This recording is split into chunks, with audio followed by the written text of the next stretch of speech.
I call to order this work session. I am so excited to see so many people here. I love participation. We rarely get this many people coming to a meeting. So I do appreciate you all being here, and we're excited to hear from you. So I'm going to read something really quick just to set the expectation for today. I'm proud of our town, and I know that we are going to do a great job this evening. So before we begin, I'd like to explain the format for this evening's work session and expectations for those in attendance. This work session's purpose is to allow the Larimer County Sheriff's Office the opportunity to provide information to the town regarding flock cameras. The meeting is open to the public for observation, and the agenda does include time for public comment. Regularly, we do not have public comment for work sessions, but I wanted to make sure that people are heard tonight. The Board of Trustees heard items regarding flock cameras on April 18th, 2023 and May 14th, 2024. Until 2026, the town understood that the flock camera program was still in a testing phase and that there would be no cost to the town. No board action was requested regarding the use of the cameras. During the 2026 budget discussions, LCSO, Larimer County Sheriff Office, advised staff that it had applied for a grant that would cover the cost of the flock cameras in Wellington.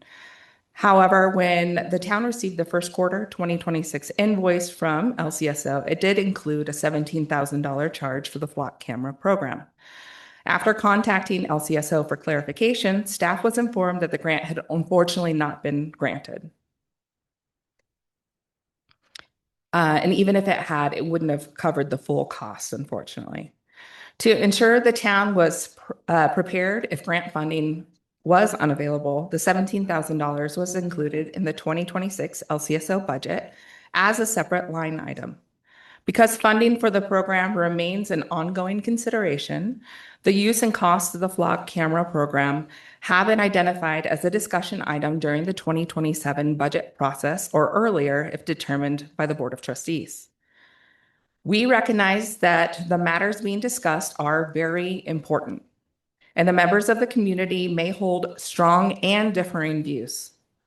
Everyone is asked to conduct themselves in a respectful and orderly manner so that the town board, Larimer County Sheriff, and staff can hear one another and complete the work session.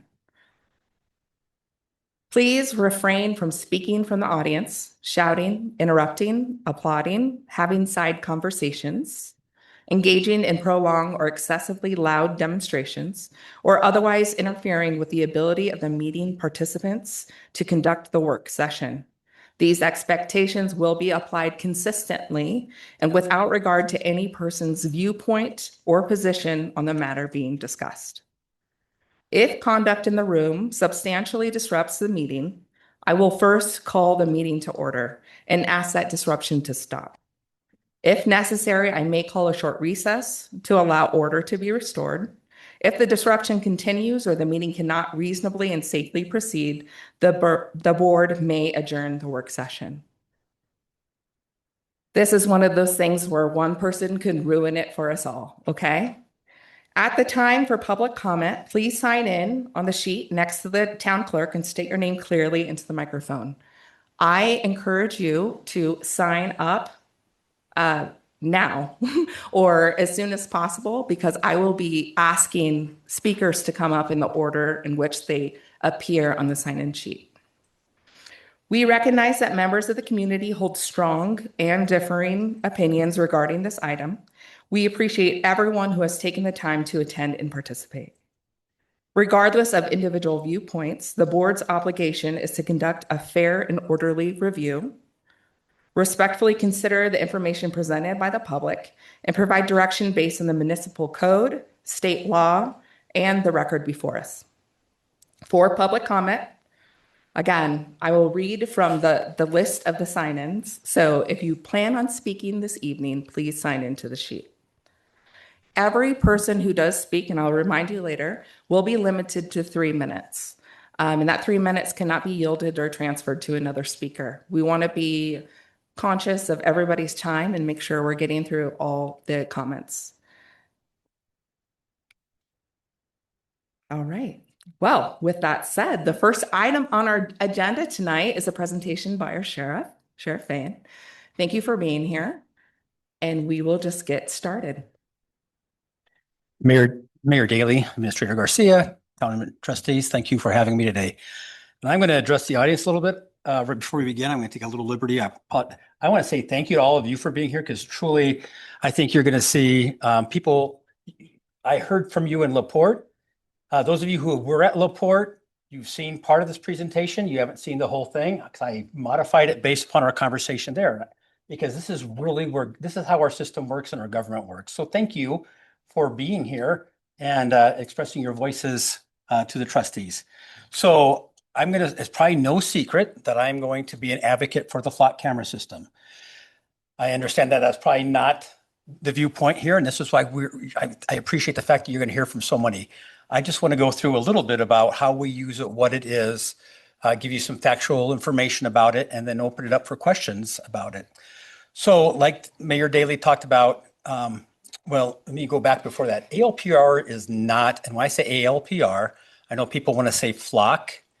Flock is like a brand of ketchup, right? ALPRs are the ketchup, automatic license plate readers. So flock is just a flavor. There are many different flavors out there. So in 1976 was the first time that this technology was invented and created in the United Kingdom. It was in the 1980s, the first homicide was solved by the United Kingdom. In regards to our current contract, we signed one with Flock back in 2022. At the time, Flock was really the only one in the ecosphere of public safety who offered a product that was attainable for us to use, cost effective. The other system out there cost in the tens of thousands. Flock that was not their business model, so it became more relevant across the nation. 2024, was when we first installed some of the ones here in Wellington. And as the mayor talked about, there was this huge delay. And quite honestly, it was CDOT in Wellington that was our huge delay, because our contract with Flock didn't go into effect until the final camera was installed. The final camera wasn't installed until 2026 here at Highway 1 and Cleveland Avenue. The reason it took so long is because it was a CDOT thoroughfare, and it took a lot of permitting on their part to get that done. And so that's when our contract with Flock actually started. We have a 2-year contract with them, but because of those delays, we are actually in the final 6 months of that contract. So it expires December 31st of 2026 for renewal in 2027. So here's what ALPR technology is, okay? It's a point-in-time snapshot. It is like you or a deputy or somebody standing at the corner of a roadside going, this license plate, this vehicle went through this intersection at this date and time. That is all it does. There is no route finding with it. It just says your car, your vehicle is here. The vehicle in this picture is the vehicle the taxpayers of Larimer County allow me to drive as the Larimer County Sheriff. So I'm not looking at somebody else's vehicle. I have total consent to pull this picture up and share it with you. I gave myself consent to do that. But there's no pictures of the person driving it, right? Unlike some of the traffic speed cameras that we see out there, the red light cameras, there is nothing in there that takes a picture of who's in the car. It is just that vehicle at that moment, at that point in time. So it captures just the rear, like I said, the rear exterior, investigative lead. It's like a digital witness, somebody standing there going, I saw this. It's like a surveillance or like a camera like at Come and Go or King Soopers or somewhere else that would capture the incidents at that point in time. But as soon as the subject leaves that area, it doesn't capture anything that goes past that. So we talked about some of this, what it does not do, right? It doesn't do route tracking. I can pull up my history in an ALPR system and ask you to tell me where I live based upon my history. And if you don't already know where I live, you wouldn't be able to do that, because it'll tell you what intersections I went through, but doesn't know what route I traveled, where I came from, where I arrived. Come on in. There's plenty of room in the back. Sorry. If you want to talk, you got to sign up though. Oh. So it doesn't do that. No destination data and no facial recognition like we talked about. It doesn't even capture, let alone facial recognition, it doesn't even capture a picture of the driver. So this is the 30-day snapshot of what it is. We have 49 cameras deployed countywide. 6 of them are here in the town of Wellington. In that 30-day period, there were 723,000 unique vehicles were captured by the cameras. So let me explain what that means, right? It's not, so like you saw my vehicle in one of the cameras. I took a picture of that to show you what it captures. So my vehicles come across many, many cameras, right? But I am one unique vehicle. So it doesn't get counted twice in this unique vehicle count. So almost 750,000 vehicles have traveled across. Not to be unexpected, it is tourist season, right? We got a lot of visitors to our high country, got a lot of visitors for a lot of festivals in town. And so we have a lot of folks from out of state. So it's going to be higher than what you would expect to see in January, February. We've done 721 official searches, and we'll talk about what the searches look like here in just a minute, that law enforcement officers have entered into the system or our analysts actually conducting searches for us. And we've also had 7,073 hot list alerts. So let me explain a little bit about what a hot list alert is, right? There's a number of different ways. We're all familiar with Amber alerts where they say, you know, this car going down the highway, plate from wherever, ABC 123. Well, when somebody, a law enforcement agency, enters that Amber alert into the system, or the Blue alert or the Medina alert or any of those kinds of things, then that is loaded into the CCIC, the Colorado Crime Information Center, and the National Crime Information Center computers. And these cameras download that data once to twice a day, so that if that car comes across that camera, it alerts officers in the area. We enter it anytime a motor vehicle is stolen, that license plate gets entered in the system. So there's a variety of reasons why license plates get entered into these hot lists. But these cameras will, again, alert the officers in the area anytime they hit on one of these whitelisted or hot listed vehicles. Okay. Let me back up just a little bit. So, well, I'll talk about that. Right now, we share, one of the benefits to us is the volume of things, and one of the things I hear is a concern to people is the volume of people that we share with. So the aggregate data is that's where we get the value, right? So right now we share with 80 Colorado agencies and they share with us, and there's over 600 national agencies. Now I say national, I'm not talking federal government. We share with no federal government agencies.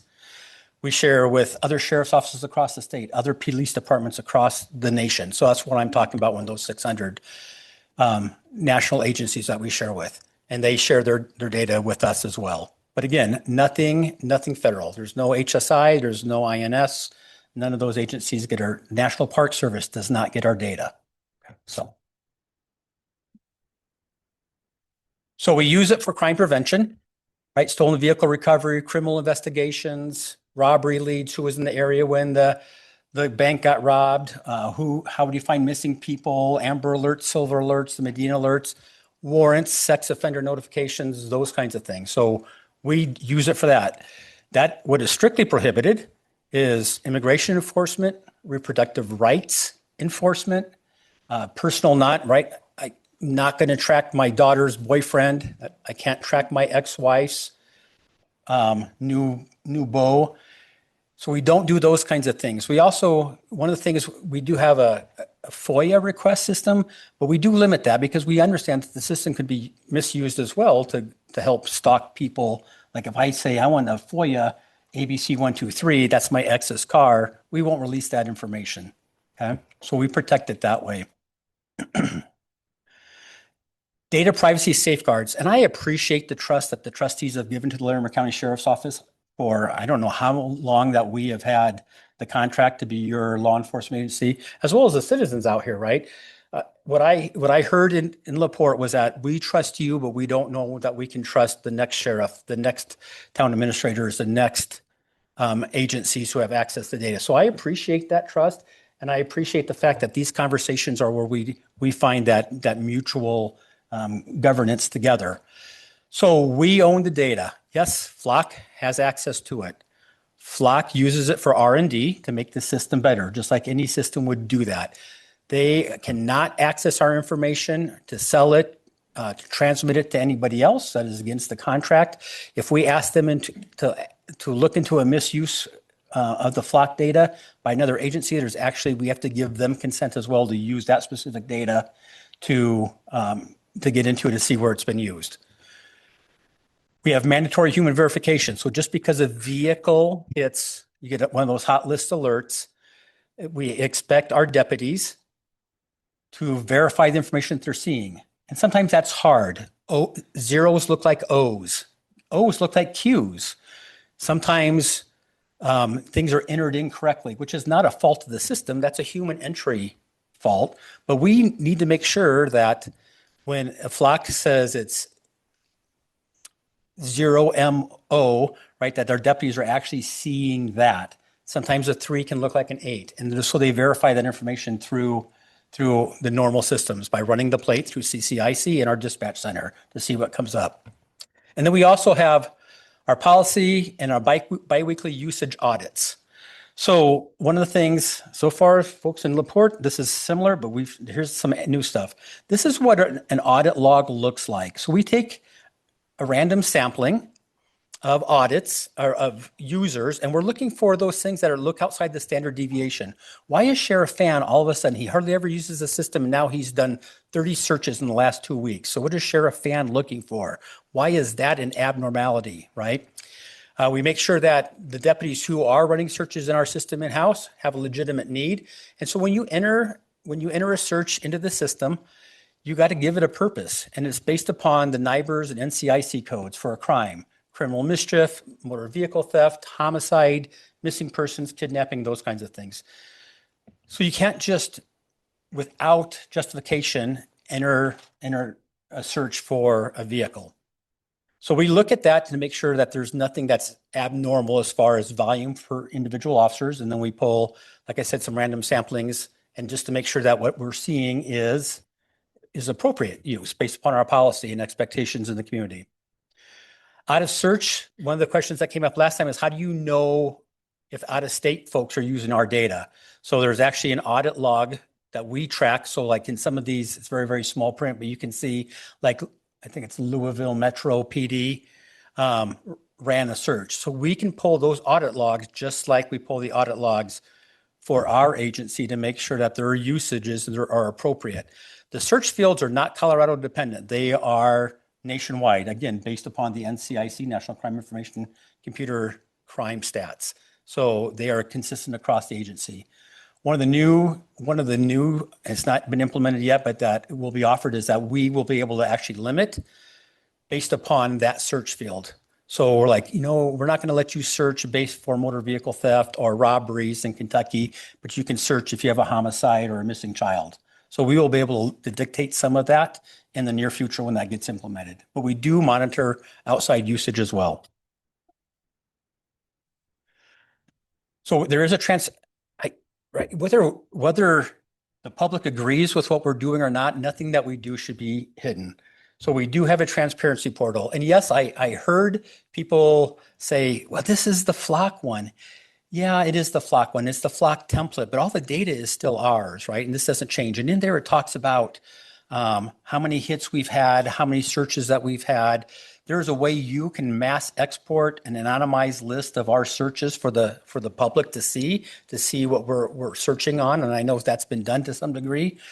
It also talks about successes of flock in there. I've received many, many emails after our conversations in LaPorte, and I promise you I'm going to respond to every single one of them. And there's good information in there for me to consider as well. And I appreciate this opportunity to speak with the trustees and the Wellington community. So let's talk. We hear that it's not constitutional, and actually that's not correct. So far, 49 different high federal courts have supported the use of flock as it is. I will admit, a specific case has not gone before the U.S. Supreme Court itself.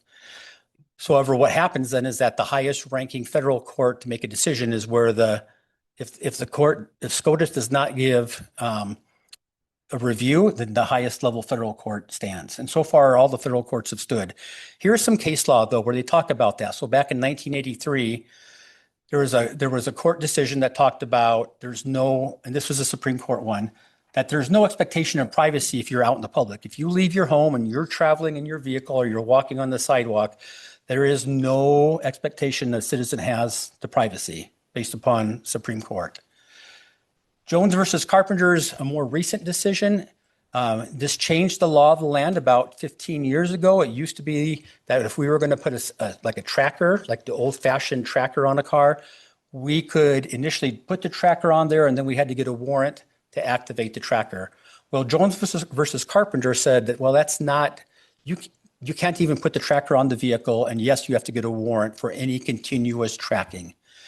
Just this year, Chat Re versus US reinforced the decisions that camera usage is not, because it does not do route tracking.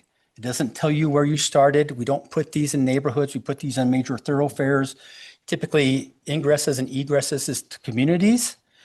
But they don't tell us where you start from. They don't tell us where you end at. They don't even necessarily tell us if we have two cameras, how you got from camera A to camera B. We don't know that route. And Chattree reinforced that these are just individual snapshots and not continuous tracking. My mic just died. I can talk really loudly. Okay. It's all right. I can talk really loudly. They don't want to hear it. Okay, they do. They do.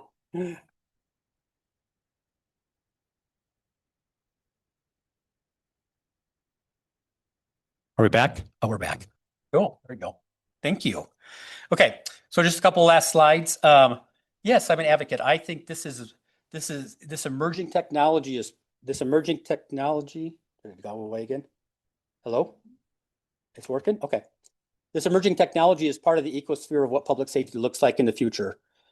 And I know that there's contention with that, and that's okay. And I appreciate the opportunity to have those discussions. But we've had so many successes with this. We have solved homicides that we may have solved over time, but we may not have, right? I mean, we had the body up the Poudre Canyon with this talks about where the gentleman was so badly burned that identifying features were erased from his body. It was only because a car went through one of our ALPR cameras at 3 o'clock in the morning that we were able to narrow a list of suspects. Now, that does not say that of those 20 cars that went through, right, we still have police work to do, the old-fashioned police work. We have a suspect, an investigative list, but we still have to go out and confirm the evidence. What are the relationships that make up the elements of the crime? So we don't act strictly, we should not be acting strictly upon this. Here in this town of Wellington, right, we have a perfect example of how this worked. Had a 13-year-old kidnapped by gunpoint from her family in Utah, fled across the country. It was a flat camera coming into Colorado that caught the license plate after the Amber Alert. The clerk at the hotel confirmed for us that they were in the hotel, and it allowed us to rescue her before any further harm. And there's multiple, I mean, just the other day we had a woman coming up from Longmont who had some mental health issues, threatened homicide with the 2 children in the car, as well as suicide. We were able to identify, we're working on other things. We don't use it alone, but ALPR cameras allowed us to locate the vehicle and make sure that she received the care that she needed, as well as make sure the children were safe. Yeah, we probably would have gotten to them at some point, but without my crystal ball, I have no idea if we would have gotten to them with or without harm. So yes, I am an advocate for this technology. And yes, I appreciate the discussions that are about to follow, and I understand the weight of what you're going to hear. I think I'm done. Yes, I'm done. What questions does the trustees or mayor do you have for me, or do I sit down now and be quiet? We're going to go ahead and go to public comment. Right. Awesome. But I do want to just make sure that our microphone's working. It is. Okay. Okay, perfect. All right. I'm going to give a reminder at this moment that anybody choosing to speak this evening will need to sign in over here, and then I will be reading the order of the speakers based on the order that you have signed in. So if you plan on speaking, I do need you to sign in so I can call upon you. Question? Does that include questions? If you want an opportunity to speak at the podium, I'll need you to sign in and I will call your name for you to be. Okay, For you. so if we want to ask a question, we need to go sign it. Yes, sir. Any public comment? Thank you. All right, I'm going to give a quick reminder of how this is going to go. Everybody will need to sign in, and then you will have 3 minutes. You may not yield that time or transfer it to another speaker. I do encourage you to be concise. If, and this is a recommendation that kind of helps, if somebody else mentioned a similar concept that you did, you are more than welcome to say, I agree with this person and I have additional statements to make. I do encourage that. That makes sure that we can hear all the topics that you have and you don't run out of time. Just a best practice that we've used. I do hope that the crowd will be very respectful so that everybody can hear, including those people who are online watching. And speaking of online, we've also accepted a ton already of feedback from folks who submitted directly to our online form, and that will be available and open. And then also, if you have questions and you are shy, perhaps, and you don't want to stand up and talk, you can also email your comments to flock@wellingtoncolorado.gov. So you are welcome to do that as well, and we will compile all of the notes, regardless of if you're speaking or if you, any method that you participated. And again, I appreciate everyone being here. So with that said, and a reminder too, if it does get disorderly in any way, we'll call to order and potentially take a recess for everybody to come back to order. All right, the first speaker we will have this evening, and thank you for being here, is Joe. He only entered his first name, so unless you only entered Joe, it's not you. No, just so you guys know, you don't have to put your name or address or anything you don't feel comfortable putting, but Thank you, Joe. You have 3 minutes. thanks. So Sheriff, I can appreciate there's a lot of the good that can come from it, but 3 minutes online and you can see all of your safeguards are not true. So I apologize to kind of call you out like that, but Hey, Joe, if you could please speak into Oh, the yeah, microphone. sorry. It's just so people online can hear you too. I want to Yeah, make sure. no problem. So yeah, a couple searches online, you can see very clearly people can get your cell phone data, Bluetooth, Wi-Fi. They can see recent appointments that get pulled offline. You can see live feeds from these cameras. So I encourage all of you to go do some looking on your own and see what these cameras can actually do and what profile they're building on everybody. They're treating everybody like a criminal before doing anything, and that's not how our Constitution works. And I think everybody in this room knows it's only a matter of time. Palantir's just getting their money. They're going to make their billions, get all our data. It's going to be found unconstitutional, and then they'll move on to the next thing to trample on our rights. Thanks. Thank you, Joe. Thank you for your comments. Next up is Loretta.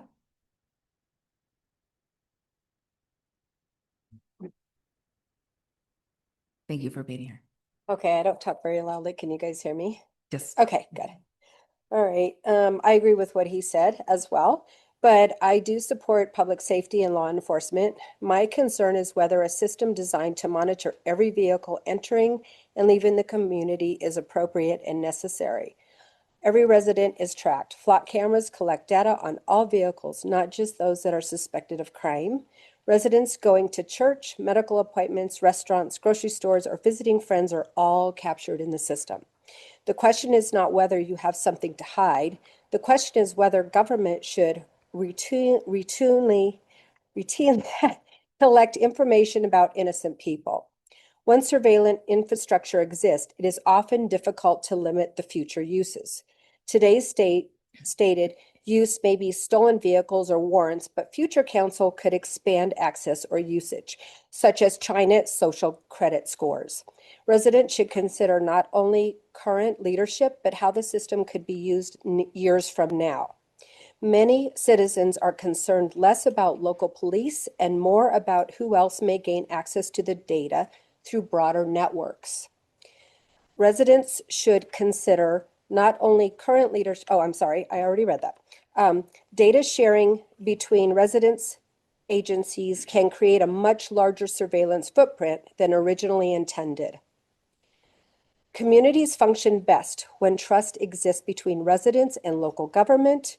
Monitoring everyone can create a feeling that citizens are viewed as potential suspects rather than neighbors.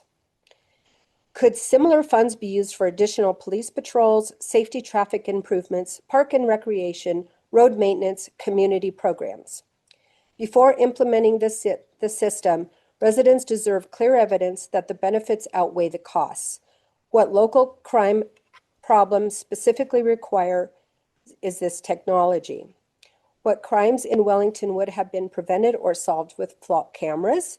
You need a warrant to have a GPS on your car. You need a warrant for cell phone records, but you don't need a warrant to snap a picture of my car license. If there is no demonstrated local problem, the solution may be unnecessary. License plate readers can generate false matches. False arrest is dangerous. People can be hurt or killed. Alerts still require human judgment. Mistakes can lead to dangerous, unnecessary law enforcement encounters. And I want to talk about a recent regional example. Our nearest major city recently decided the privacy trade-offs were not worth continuing the program. If Fort Collins chose to step back and reassess this technology, perhaps Wellington should also proceed cautiously rather than rushing into adopting it. Thank you so much, Loretta. Appreciate your comments.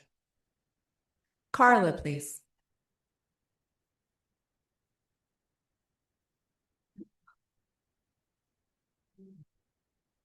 Good evening, Madam Mayor and trustees.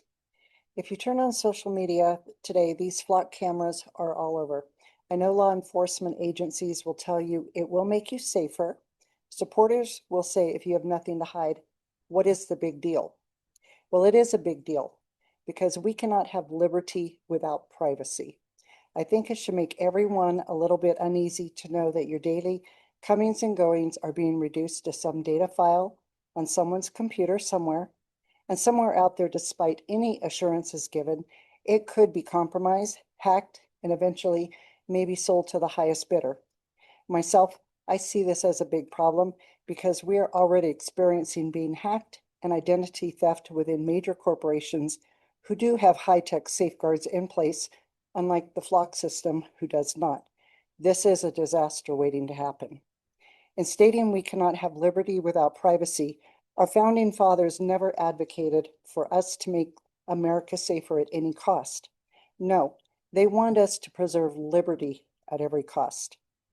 So the big question is whether free people should just accept, comply with persistent government surveillance, surveillance without individualized suspicion, surveillance without constitutional safeguards, and most importantly, surveillance without their consent.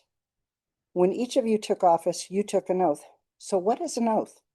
An oath is a solemn promise made by each of you before assuming your official duties, an oath to uphold the Constitution and the laws of the United States, constitutionally protecting the residents and their right to liberty and the privacy in this town. Our Constitution needs to constrain technology. Technology cannot dictate what the Constitution says. So unless meaningful constitutional safeguards are established and the people have given their consent, I believe the town of Wellington should do three things. One, immediately cease and desist the indiscriminate surveillance and collection of data on residents. Two, immediately end their contract with Flock. And three, adopt a municipal surveillance ordinance that is based on one simple principle, that the town of Wellington shall not operate or participate in any system or automated surveillance of the public without the approval of qualified voters in this town. I think that putting this safeguard in place would be very beneficial for when the next phase of technology emerges and someone has the bright idea to deploy it against the town of Wellington residents. Thank you. Thank you. Thank you, Carla. If we could pause for just one moment, we are going to work on some mic issues real quick. Thank you.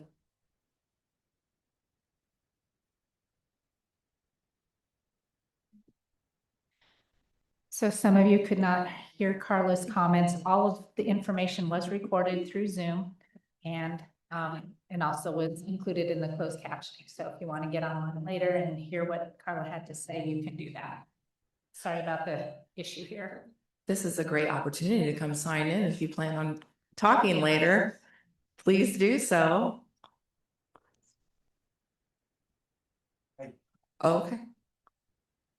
All right. Apologies, Carla, but the recording was captured, so apologies to the folks in the back.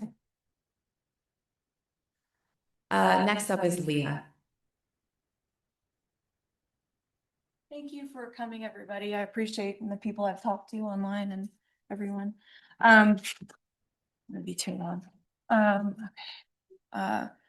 So we are gathered here today to mourn the passing of a beloved member of our community. Privacy. Privacy lived a long and meaningful life. She was quiet and unassuming. Most people rarely noticed when she entered a room, but we will certainly notice when she is gone. Privacy stood beside us during the most personal moments of our lives. She protected our private conversations, our relationships, our mistakes, and our grief. But she never asked where we were going. She never recorded when we arrived, and she never demanded that innocent people explain themselves. Privacy never asked us to trust her. She simply trusted us. Sadly, her health began to decline. At first, we were told it was only one camera. Then a few more appeared. Soon, private companies were building networks capable of recording the movements of millions of ordinary people. The official cause of death will likely be listed as public safety. But privacy was not lost while watching someone suspected of a crime. She was lost while watching everyone. Privacy is survived by her next of kin: liberty, freedom of speech, freedom of association, and the presumption of innocence. Unfortunately, their conditions are also deteriorating. Privacy also leaves behind an unfinished legacy, the freedom our children and grandchildren should have inherited. If we bury privacy today, future generations may never know what it felt like to move freely through the world without being watched. They may know her only through the stories we tell them, and that is heartbreaking because they would have loved her. Those responsible promise to treat what remains of privacy with respect. They promise that her information will only be used appropriately. But once our movements are collected and stored, promises cannot control every future policy, every future leader, or every future person granted access. Today, I have come dressed for privacy's funeral, but I am not ready to bury her. Because once we lower her into the ground, we may never get her back. There is still time to remove these cameras, leave the flock surveillance network, and allow privacy to recover. Please do not send her to an early grave. Let her live. Thank you for your comments.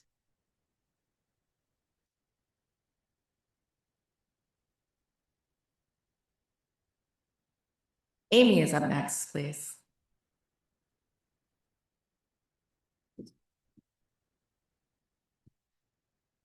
My name is Amy Lewis. I am the co-chair of the League of Women Voters Civil Liberties team, and I'm speaking as a private citizen.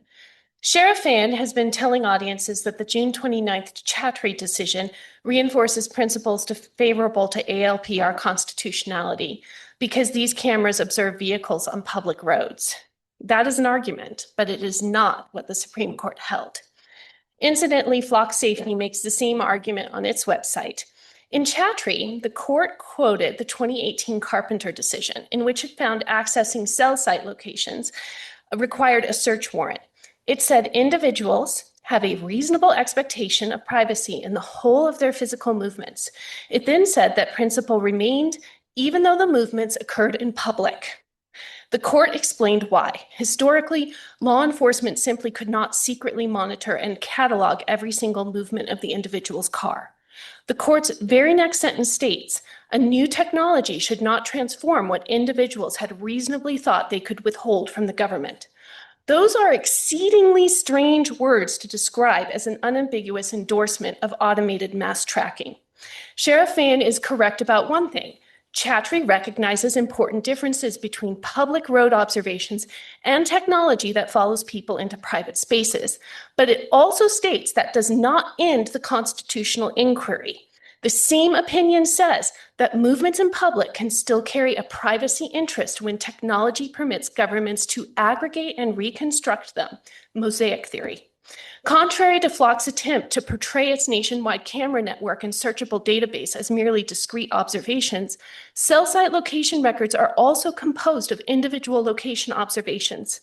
Carpenter tells us why we cannot simply examine each data point in isolation. When these points are aggregated, they can create a historical mosaic pattern of persons' movements to places an individual would have a reasonable expectation of keeping private: the psychiatrist, a political rally, or adult entertainment. The constitutional question for ALPRs is therefore not simply what one camera sees, but what government can reconstruct when thousands of those observations are stored, shared, and searched. Sheriff Feyen and Flock Safety are asking this community to accept their interpretation of Chatry as reassurance that a nationwide network of searchable location records presents no serious threat to their constitutional rights. I am asking you to read what the Supreme Court actually said. The Fourth Amendment was not written for technologies the founders could imagine. It was written to restrain powers they understood all too well. Technology may change the government's capacity to surveil a population, but it must never be allowed to change the rights of the governed. Thank you for your comment.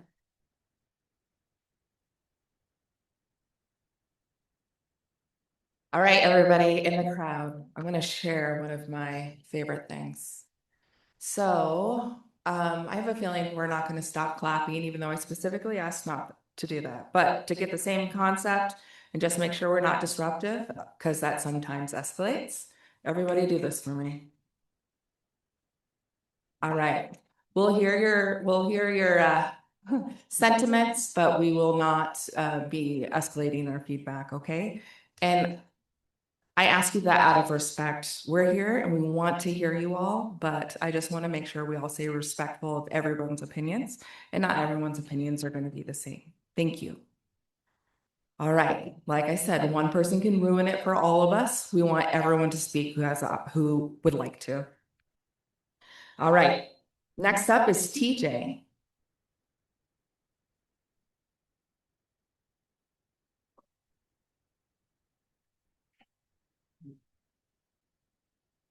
I am TJ.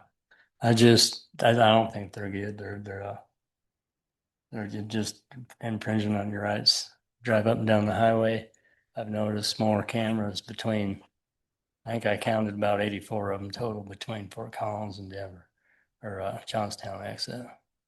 I mean, that's how, at what point do you got to go to before it's too much, you know? To me, it just seems ridiculous. I mean, they say it's in the name of safety, but I mean, there's a point where you're crossing the line, I think. Like Benjamin Franklin said, one of his famous quotes was, those who are willing to give up a little essential freedom for promised safety deserve neither liberty or safety. That's all I got. Thank you, sir. Oh, man, I love it. Tobin.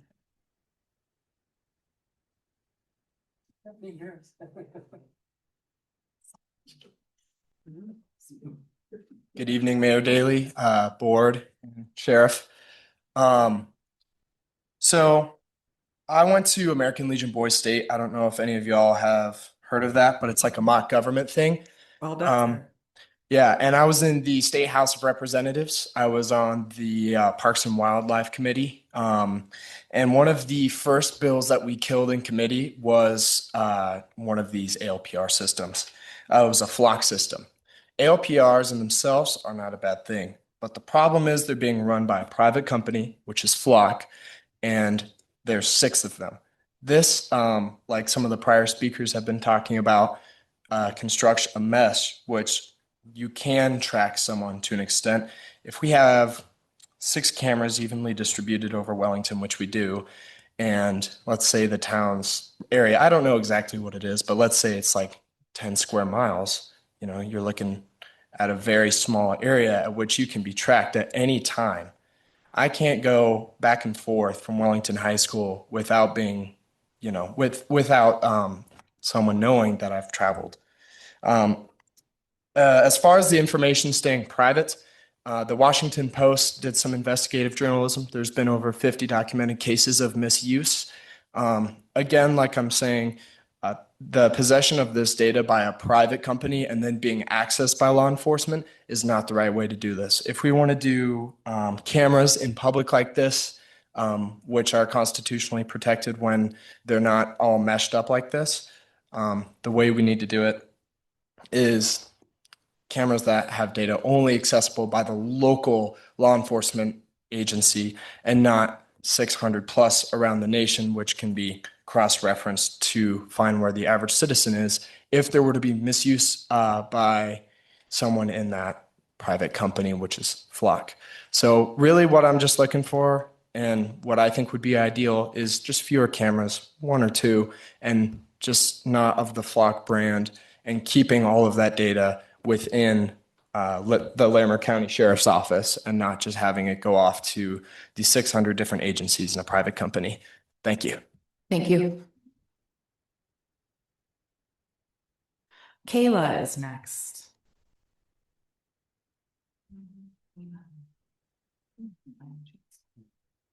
Just pass it down. Thanks. Hi, Kayla. Hello. My name is Kayla. I grew up in this town. This town has always been amazing to me. It's been my place of peace, my place of freedom, and just overall in general, my sanctuary in life. And I'm so proud of this town, but I'm so not proud of how we've been handling this issue. Because despite the fact that I should be out staying with my friends right now, or hanging out with my boyfriend, or celebrating my sister's first day of school tomorrow, I have to be here advocating for the freedom of the people that I love. It's ridiculous, honestly. I was going to list off the amount of information that Flock cameras capture, but the list is too long and I only have 3 minutes. I would like to mention that I am not pro any kind of criminal activity. I definitely approve of tools to help stop that, but I don't approve of Flock cameras because they do not have the proper restrictions on them. So I believe that they are ruining the freedom of the American citizens. I would like to point out that when the sheriff did his presentation, the amount of prohibited uses are things that have already happened. So I believe that that list was created after these issues have already happened. I think that that list was a Band-Aid over problems that are still happening. And I think that there are not being proper measures in order to actually fix those problems. Instead, there is a little, no, we denounce that. We don't agree with that, which is just not the same. The list is growing of things that you can learn about someone on Flock, whether that's the list that is publicly available on their website or the fact that there's many within a mile span. Like the last speaker said, you cannot individually see the tracking when you look at one Flock camera, but when there's 6 on a mile, you can definitely track the movement of a car. You can track where the car is usually from. You can track who the car is normally with. When you have a license plate number, you can attract who the car belongs to. I also would like to point out the lack of transparency on this issue. I believe that citizens were not properly heard by the people in charge. I think that's a severe abuse of power, in my opinion. I would like to request ultimate transparency just in general. And I would like to mention that Flock only holds our information for 7 days at a time unless the city or the state allows them to hold it for longer, which basically means that if you guys say, yes, we want to look more into this, they can hold all of our information for a very long time. So I ask, when you allow that to happen, will we know? Because it doesn't seem like we will. Thank you. Thank you for your comment. Up next, I have Josh.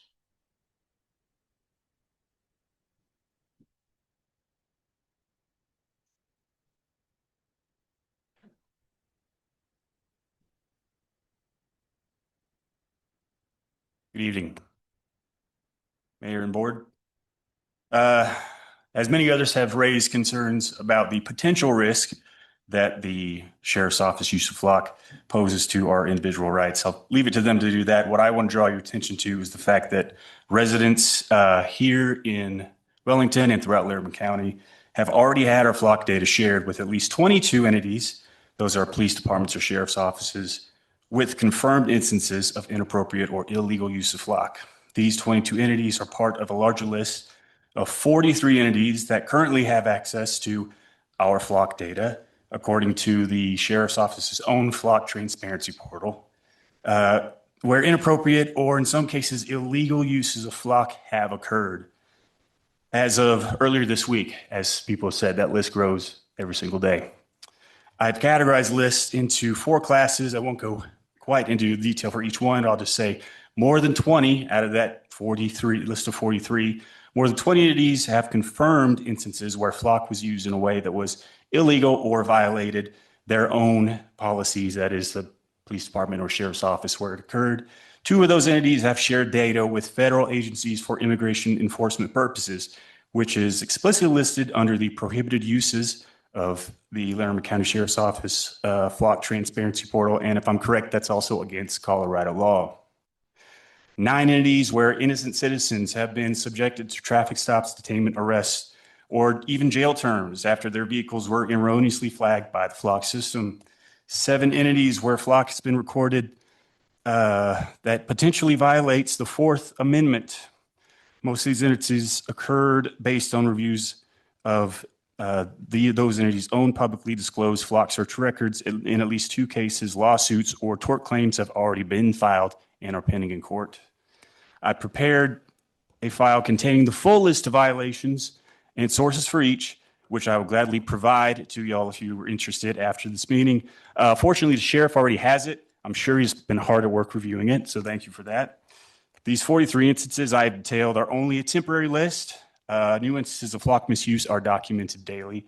I believe these examples make it clear that the risks posed by flock are not a matter of conjecture, but in reality it is plausible and quite probable that our data has already been accessed by bad actors and is not being protected as the sheriff claims. 24 seconds, all right. Larimer County government's guiding principle of state, its mission is to advance not just the health and safety of the community, but also the well-being and quality of life.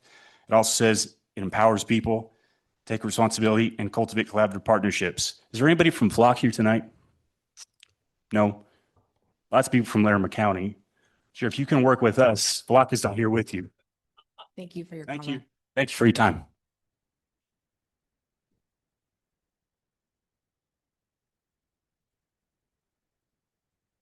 I believe this one says Lori. Apologies. Oh, okay. Oh, I see. There's the title. That's why.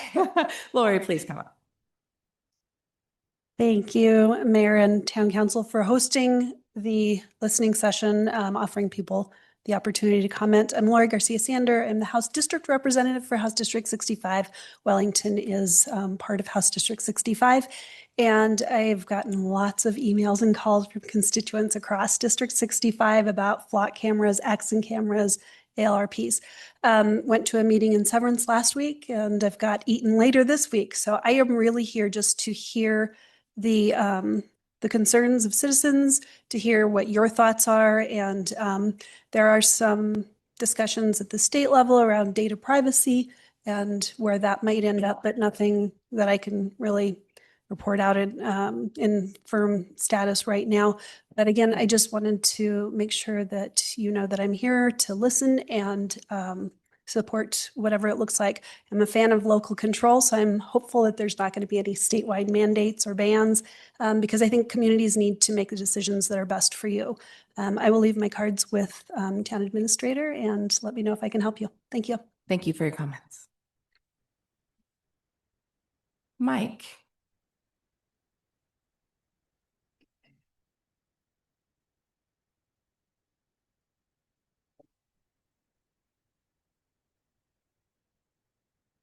Thank you, Board and Mayor and Sheriff, for being here tonight. And Sheriff, thank you for your presentation. However, kind of filtered it was, I feel like a lot of the general public, as well as a lot of government officials in local towns and cities, are kind of finding out with this whole situation. When they were originally discussing flock, they were given all of the green points, all of the super safe. This is what it's going to be, not what it can be and what it could be. The fact that like one of the other gentlemen said, pretty much all of the points that the sheriff had in speaking have been discredited and proven otherwise through public sources. The abuse is there. It is growing. That's kind of what scares a lot of people. You're seeing a nationwide pushback from vigilantes destroying cameras to huge cities and towns completely taking these systems down, removing them, turning them offline. And I don't mean to say we should join the flock, quote unquote, but when you see cities like Los Angeles and Denver and Longmont and Fort Collins removing these, probably take notice that there's something there. And a small town like ours might not have the clout and the danger as some of the largest cities do. But I mean, if Denver's going to take this offline, the amount of crime that they could be preventing through the use of this versus the risk that they're choosing not to take should say volumes as to what you guys need to think about. Thank you. Thank you, sir. Janice. What was that? Janice.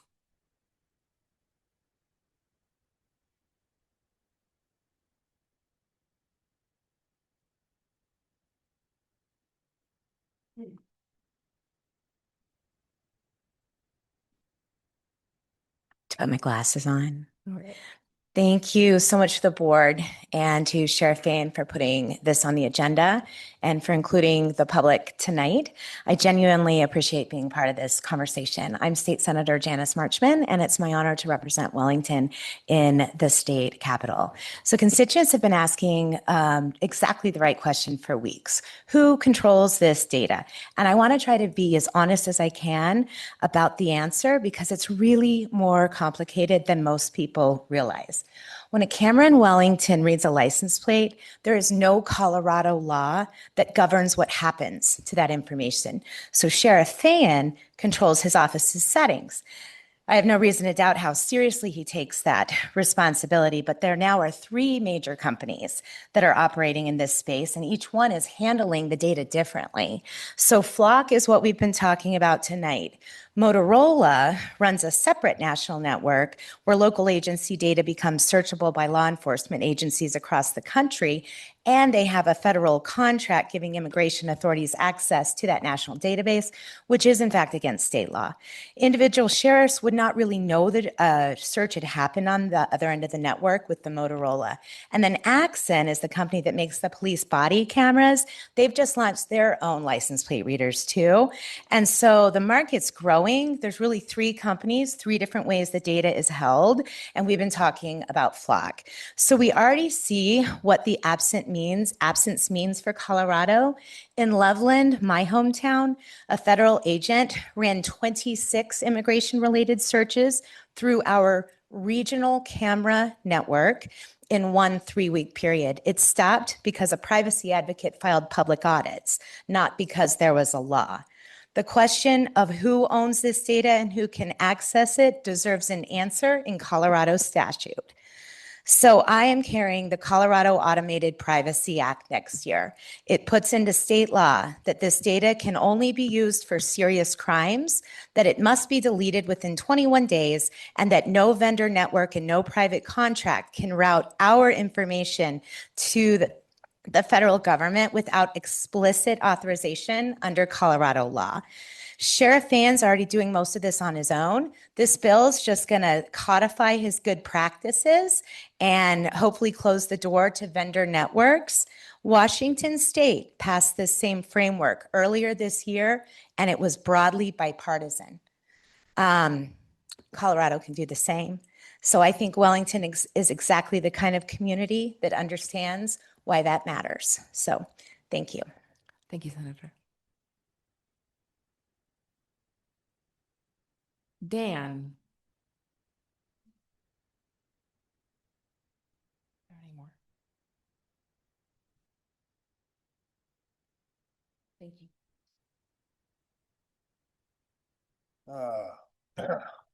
Good evening, board, and mayor. Would like to speak to Sheriff Dan and, all of the law enforcement here. Very thankful for what you all do. Very grateful to have you all a part of the community. And Sheriff Dan, I understand you have a hard job to try to convince us. I don't envy that, to convince us that flock cameras are a good idea. And I honestly think maybe I can speak to, I think a majority of Wellingtonians, I don't know, Coloradans, I think a majority of people that the only good idea is to take the cameras down. I mean, for the sake of privacy, right? I understand that flock cameras are one of many tools that you guys have to try to track criminal activity, stuff like that. But that ultimately affects like what, a small percentage of the population. But these flock cameras affect all of us, right? So we're a tight-knit community. Wellington's still a small town. Us being a community, I feel like the community should definitely have a say in what tools are being used, especially to surveillance us. Make me uncomfortable. Flock cameras, Flock out of contract with, I think, Ring, so the cameras on your houses. We all have personal tracking devices. All this data just goes into AI models. If you're not familiar with AI, it can take all that information and it knows where you're going to be before you probably even know where you're going to be. So anyways, it's crazy stuff. And I want to make sure I have a voice for some of the elderly and some of the other people that can't speak up for stuff like this, because they probably don't understand the technology, don't understand everything that's happening with the flock. I don't know who's asking for the flock. I know everybody I know is not asking for it. But anyways, it's just one of these things. Do we really need it? I don't think we do. I mean, how many years have we done law enforcement stuff without them? I mean, yes, it's new technology. Probably sound old and like don't need all this new stuff. But to me, I mean, things are just happening so fast. I can't even keep my head on as to how fast the stuff. We need, like, AI is just coming out at breakneck speed. Like, I just say we pump the brakes and try to figure this stuff out before we just keep rolling out with more cameras. So anyway, I'll concede my last 20 seconds. So Thank you, sir. yeah. A little check-in. We only have 2 more speakers on our list. So if you are planning on speaking, please come up and sign in on the list. The next one up is Marty.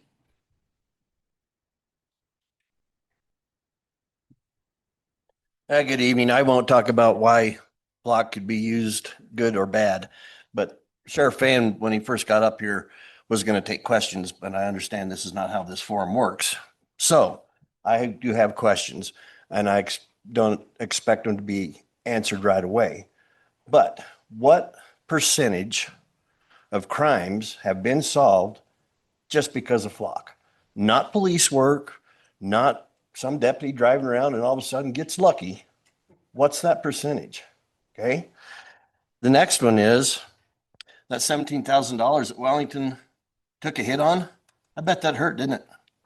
Wellington's has a problem with money, and it's going to continue on with that problem until we get that under control. So, I mean, if you gave me a $17,000 bill just out of the blue when I was told it was going to be free, that would hurt my pocketbook, and I know it hurt Wellington. Excuse me.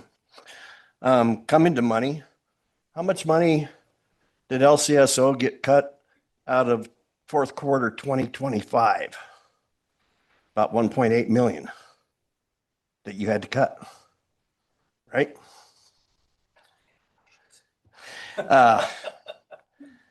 Where does the money come for the flock cameras that LCSO is using? Not Wellington, but the rest of those cameras. Where does that money come from?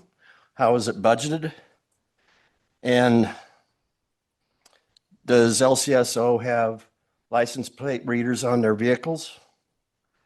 And I had another question on misuse, but that was already answered. So if those questions could be answered tonight, that would be great. Otherwise, I guess we can get them somewhere else. That's all I had. Thank you, sir. Holly.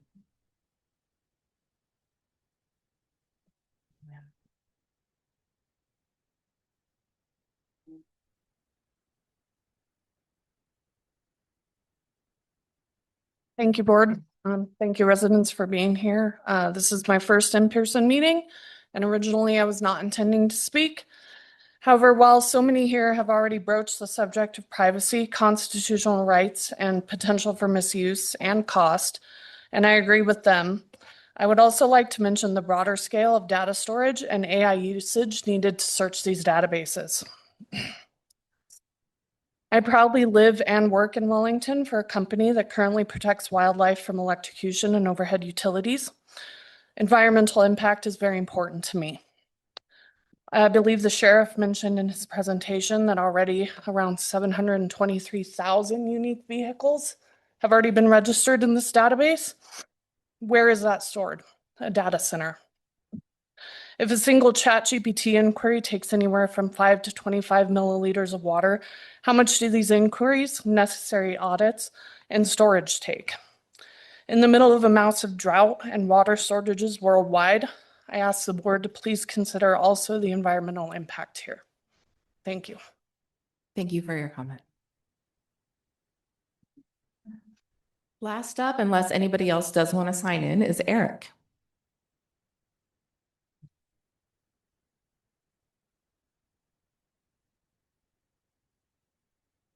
All right. My name's Eric. I think we all have heard quite well as far as the constitutional and privacy portions, but a couple of things that I would want to know further as far as the town of Wellington, what we could do based off the sheriff's presentation. Because the way it made it sound is that the sheriff put the cameras in. And so if the sheriff's office is responsible for them, what scope does the town of Wellington have to even remove them? The contract comes up at the end of the month. Does the town of Wellington have any decision-making process as part of that, or is that something that's going to be decided by the sheriff's office for the town of Wellington? So those are just some things that have come to mind for myself over the course of the meeting to be looked into further as far as what the town of Wellington's scope is in order to make a decision. Thank you. Thank you, sir. As of now, we have gone through the list of everybody who wanted to speak. If that is not the case, I will do a last call. All right. I am proud to say that everyone here has been respectful, the presenters, the town staff, the board, and one another. So right here for the board to you guys. I am always proud to live in Wellington. Tonight is another example of how I am proud of us. So we are still compiling feedback. And again, as I mentioned before, we're receiving feedback through an online form. You can also email flock@wellingtoncolorado.gov. We'll continue to consolidate this data and then at that time, consider the next steps. We appreciate you so much for showing up. And I want you to know that you're welcome to all of our meetings, not just this one. We talk about very important items every meeting, which happen to be the second and fourth Tuesday of every month, right here at 6:30. So I welcome you all back. But I do want to again say thank you for your participation.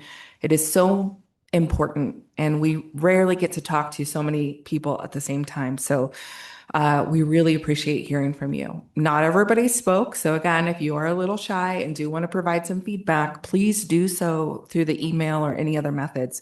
We do want to hear from you. And that's why it was a priority for us to create this into a town hall. Before it was going to be just a regular working session. We had this scheduled actually for 2 months out already. But given the feedback that we heard, we knew we needed to extend it out and make sure that we listen to the residents. And any visitors. So thank you for being here. As of now, I do adjourn this. Usually I wouldn't do that for a working session, but I'm going to because it seems very meeting-esque right now. Adjourn this working session. Thank you guys for attending.